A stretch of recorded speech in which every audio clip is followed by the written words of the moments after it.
शेतकरी मित्रांनो, महाराष्ट्रातील लाखो शेतकऱ्यांसाठी पीक पाहणी संदर्भात राज्य शासनाने महत्त्वाचा निर्णय घेतलेला आहे.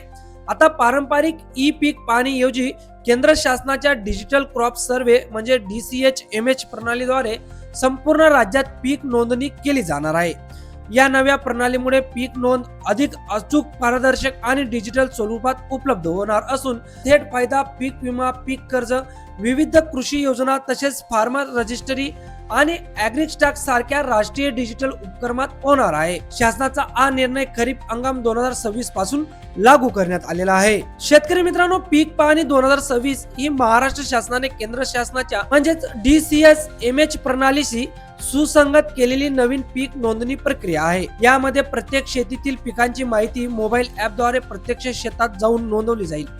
नंतर या माहितीचा ग्राम महसूल अधिकारी पडताळणी करतील आणि त्यानंतर गाव नमुना क्रमांक 12 मध्ये पीक नोंद अंतिम केली जाणार आहे. आता बऱ्याच शेतकरी मित्रांना प्रश्न पडला असेल की सरकारने हा नवीन बदल का केला. तर पूर्वी शेतकरी स्वतः ई पीक पाहणी ॲपवर पीक नोंद करत होते. अनेक वेळा चुकीची माहिती, अपूर्ण नोंदी किंवा पडताळणी नसल्यामुळे विविध अडचणी या निर्माण होत होत्या. तेच आता नवीन DCH-MH प्रणालीमुळे संपूर्ण देशभर एक समान पीक पाहणी प्रणाली होईल. त्यानंतर अचूक डिजिटल डेटा येईल. त्यानंतर केंद्र व राज्य शासनामध्ये माहितीची देवाणघेवाण होईल आणि ॲग्रीस्टॅक आणि फार्मर रजिस्ट्रीसाठी विश्वासार्ह माहिती मिळेल.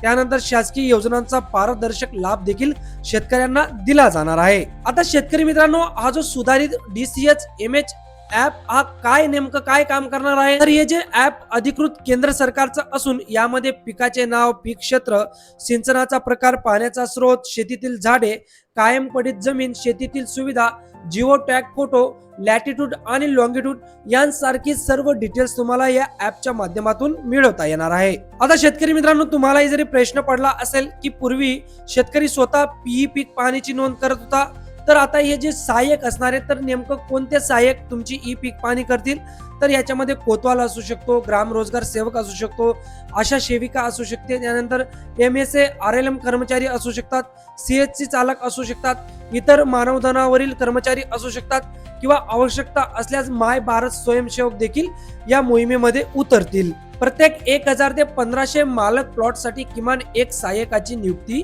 ही केली जाणार आहे. आता नवीन पीक पाहणी कशी होणार आहे, तर उभे पीक तपासले जाईल. त्यानंतर शेताच्या बांधावरून जिओ टॅग फोटो घेतले जातील. मोबाईल ऍप मध्ये माहिती भरली जाईल. GPS लोकेशन नोंदवलं जाईल. त्यानंतर 2 स्पष्ट छायाचित्रे अपलोड केली जातील आणि स्वयं घोषणा पत्र सादर केले जाईल. आता नवीन ई पीक पाहणी जी असणार आहे, तर हिच्यामध्ये 100% पडताळणी अनिवार्य असणार आहे.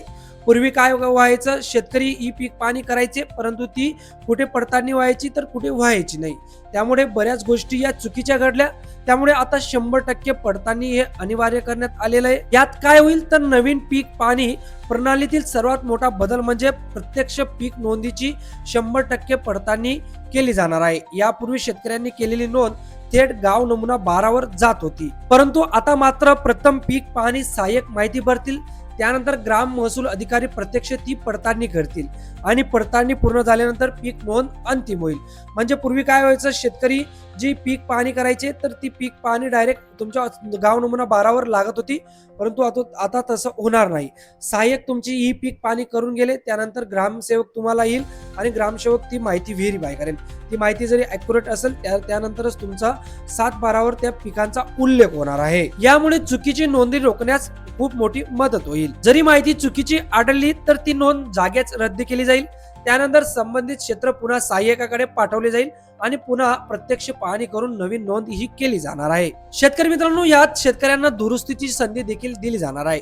जर गाव नमुना 12 वर नोंद झाल्यानंतर शेतकऱ्याला ती चुकीची वाटली तर तो चालू हंगाम संपण्यापूर्वी मंडळ अधिकाऱ्याकडे DCS वेब प्रणालीद्वारे अर्ज करू शकतो. त्यानंतर प्रत्यक्ष पाहणी होईल, चौकशी होईल, पंचनामा होईल. त्यानंतर योग्य ती कारवाई होऊन त्यांची दुरुस्ती करण्यात येणार आहे माहिती. तर शेतकरी मित्रांनो, अशा पद्धतीने आता नवीन ई पीक पाहणी प्रणाली महाराष्ट्रात लागू करण्यात आलेली. तुमचं ई पीक पाहणी करण्याचं कटकट मिटलं. आता सहाय्यक येईल आणि तो सहाय्यक तुमची ई पीक पाहणी करून घेऊन जाईल. आता ही प्रक्रिया सुरू झालेली असून लवकरच सर्व राज्यात ही जी प्रक्रिया आहे तर ती अंमलबजावणीसाठी चालू करण्यात येणार आहे. पुढच्या महत्त्वपूर्ण अपडेटसाठी आपलं चॅनल आजच सबस्क्राईब करून ठेवा.